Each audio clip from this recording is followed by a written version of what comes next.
सभी विष्णु भक्तों को निमन प्रणाम। आज हम गुरु महाराज जाम्बोजी द्वारा बताए गए 29 नियमों का उच्चारण करेंगे, बिल्कुल इस सरल भाषा में जो हर किसी के याद करना आसान रहेगा। ओम 30 दिन सूतक 5 ऋतु अंति न्यारो, सेरा करो स्नान सील संतोष सुचि प्यारो, द्विकाल संध्या करो सांझ आरती गुण गाओ, होम हित चित प्रीत सुन होय वास वैकुंठा पाओ, पानी वाणी ईंधनी दूध इतना लीजिए छान, क्षमा दया हृदय धरो गुरु बतायो जान, चोरी निंदा झूठ वर्जियो वादन करणो कोय, अमावस्या व्रत राखणो भजन विष्णु बतायो जोय,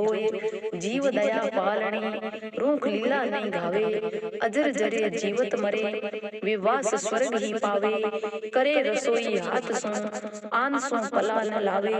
अमर रखावे ठाठ बेल बदिया न करावे, अमल तमाकू भांग मध्य मास सो दूर ही भागे, लीलन लावे अंग देखते दूर ही त्यागे, 29 धर्म की आखड़ी हृदय धरियो जोय, जाम्बोजी कृपा करी नाम विष्णु ही होय, हरि ओम तत्सत।